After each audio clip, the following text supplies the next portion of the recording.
Hey, Bruce, when you look at this matchup again, after playing them once, is it more important to defend them and keep the score low or to score with them and try to win a shootout?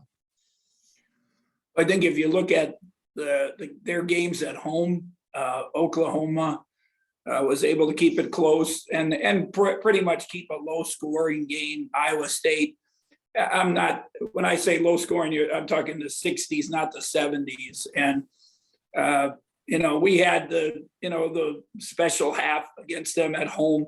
Obviously, Nigel was magical, and so you got the 50, but then you only got 25 in the second half. And so I think if we're going to have a chance, it's probably got to be in the 60s and hope we're making shots and taking care of the ball. I think the biggest thing is keeping them out of transition. When they get their transition, easy hoops, plus, they got really talented players.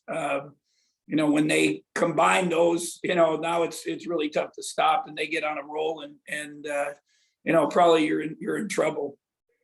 Is this another game where you think Casey can help you? Well, with McCormick, they've done I think they're going to him more. He's had some ups and downs during the season, but we thought the last time when we played him, they were starting to really try to go to him. And, Coach Lauer uses the term force feed him and to get him some confidence and get him going. Obviously, he offensive rebounds unbelievable. It's 18% or something. He's one of the best in the country of getting offensive rebounds. He heard, what he had 8 against us last time. So it's unbelievable. It's beyond what, I don't know if I've ever seen anyone get 8 in a game. So, you're going to have to use those big guys. You're going to have to use all of them, and hope we don't have, too much foul trouble. Obviously we got Davion fouled out last time, and we put them to the line and we didn't get to the line. So it's, that's a factor also always. And I regret not asking this on Saturday, but what was the ref's explanation on the Mark Smith technical in Stillwater? Was he just talking a little too much, or what was the deal there? I'll be honest, I'm frustrated with it. I'm gonna address it today with, I don't understand it, to be honest, because he did, he made a emotional response. I don't think he got in anyone's face. He yells after all his layups. I mean, he's been doing it all year. Do I agree with it? I know, but it's all around the country. I was watching 2 games last night, and I could pick out, 6, 7 plays in those games where somebody yelled because they were showing emotion. They see it on TV. I don't know. And when you have a close game like that, obviously it becomes a major factor. And, he just said, we can't have that kind of behavior in the game. And I understand it somewhat, but I don't know, because obviously it's a close game. It's overtime game. Every point, every free throw counts. We gotta show control and be smart, but at the same time, they are young men and they're having fun. And, if you're taunting, please give them a tee. I'm fine with it. You stand over somebody, you clap in their face, you push them, whatever it might be. Those I don't, but if you're yelling with emotion because you scored a layup, I don't know. It's just, obviously we had it in the Baylor game too. And I think from what I was told, it caused a lot of even national question mark about some of those things. But, if they're going to call, my only thing would be give them a warning, hold your hand up. Hey, bud, I can't take this, and give him a warning. Now he does it again. Then, now at least it happened. When you say you're going to address it, do you mean with the conference, or what? I'm just going to ask the head of officials today. I've been thinking about it all, just, because I'm wondering about it, to be honest. I just, because we talked about it as a staff Saturday night. We talked about it yesterday, and I usually don't do much with calling in and stuff because I don't know if it does any good but this time I just wonder about it, because now it's been twice in games, and this time obviously it's a close game and it affects us. All right. Thanks, Bruce. Thanks for the input there. Next question to Grant. Hey, Coach, are you happy with the rebounding as of late? And what do you attribute it to if you are? The crazy thing is, what did we get? It was either 16 or 18. I can't remember the offensive rebounds, but they only had 8 and they got more second chance points. So, I thought, we had obviously early in the year, we missed a lot of layups. We had trouble with layups. We didn't finish all the time. And this time, we get a bunch of second chance points or second chance opportunities and we just don't finish them. So that, we've made some strides. We gotten better. Obviously we got a tough test because that was the difference in the game. Obviously they just punked us on the glass last time, and points in the paint, points, free throws, and the second chance points were the biggest things. They had 40 points in the paint and 19 second chance points. So it's big stats. And then, you shot the lights out from 3 and struggled near the rim. I'm curious what you think about utilizing the mid-range game more. I know you really enjoyed that during the 2019 championship season.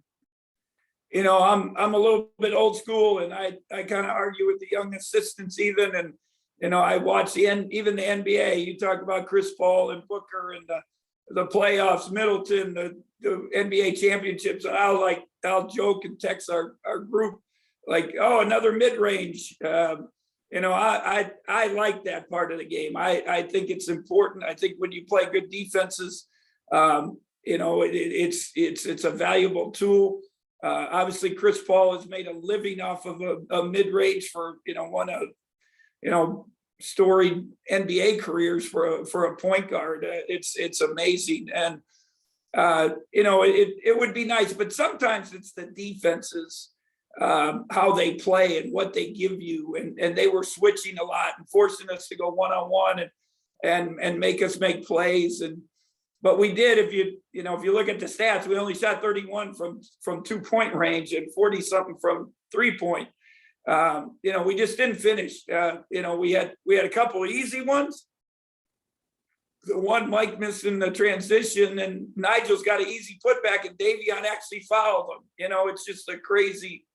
Sometimes things happen that way, I guess, but we do need to finish around the rim when we get those opportunities.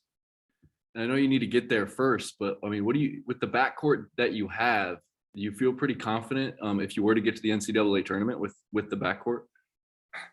I really think I think we belong in the NCAA tournament. Obviously we've lost close games. That's our fault. Some of it, it's been injury. Some of it's been COVID. We've had our issues. Last week we were the 3rd best schedule rating in the country on the net. We played a tough schedule. I think we're a good enough team, but we got to get there, as you said. And I keep telling our guys, if we can find a way to get there, I really believe we can have success because we played close games. We have good guard play. Obviously it's matchups, that's a big factor, but, but we got to get there. And that means we got to finish strong, find a way to get some wins here down the stretch. Thank you, Coach. I would also add it, with our league, our league is, the net rating, if the net means anything, when they start talking about only 5 or maybe 6 teams, it just baffles me because we've had such good success, and it would be a shame if we'd only get that many teams in there because of how good our league is, because we just beat each other up. And we play everyone round robin. I look at the Big Ten, and I have friends still, and I'm talking on the phone this morning with a couple. They don't play everybody twice. They may not play the best teams. They play them at home, but not the other one. It's just, I hope that the committee, I hope our league does a good job pushing, whether it's us or some of the other guys. But, I can't believe we would not get 7 teams at least. And a Big Ten coach told me last week, he said, God, you guys could have all 10. I said, no, Oklahoma State can't go. So he said, well, then you should have all 9. So, but, we'll see what happens. All of us got to, obviously I'm worried about us and we got to finish strong. Is that Tom Izzo? No, it wasn't. Thank you, Coach. Yeah. Next question to Michael. Yeah, Coach, I wanted to get your take on what transpired in the Michigan-Wisconsin game yesterday or afterwards. Obviously, for our game, it's disappointing. It's not good. It's not good. And for anybody, for Michigan, for Wisconsin, for the coaches, for our college game, I feel bad for everyone involved and for our game. And, we have a good game. I think it'll show you, it shows you though, the stress that it is for all us coaches and for the players, for everyone involved. I mean, we put so much time in and we care, our kids care so much. And, you're fighting your tails off to win, to try to get in the tournament, to compete, and the coaches, you put in all that time. And, you hope you can control your emotions, but it's hard. It's hard. It's a stressful time of the year for everybody. And, but at the same time, it's not good, obviously, for our college game.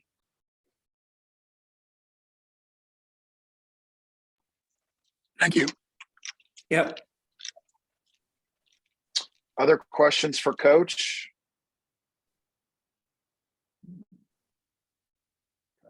Coach? Oh, go ahead, Kellis. I just want to ask just about playing in Allen. Obviously one of the harder places out there. Is there anything you picked up over the years about, what you guys do well to be in the game there versus otherwise?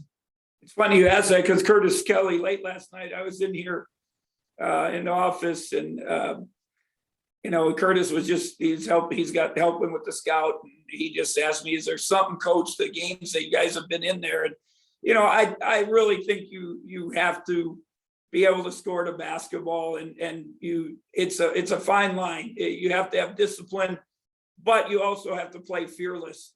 If you start getting tight, and let them, the crowd gets going, they'll get steals, deflections, they'll get transition, they'll get lob dunks, then it gets louder, and now, so you have to be disciplined but fearless. I think, and you got to have somebody just, be able to make plays and score to keep it in the game. I think if you can, there's always like a point in the first half and a point in the second half that you've got to fight through those two and to give yourself a chance. Obviously, we've been there a few times at the end and we just never, the plays haven't gone our way. We haven't made the shot, whatever it might have happened. So, but I hope you guys Grant brought up good guard play. I hope that's a factor in the game, and we can play with good poise and pace and get good shots, and we have nothing to lose. Just go. But if you can't go with a freeness, you still got to have discipline because they're really good, and you have to stay in front of them. You got to keep them out of transition. You got to take care of the ball. Pick sixes are important. So. All right. Thank you. Yeah. Okay, one last call for questions before we let Coach go. Okay, Coach, thank you. I appreciate your time. Thank you. Thanks everybody for your time.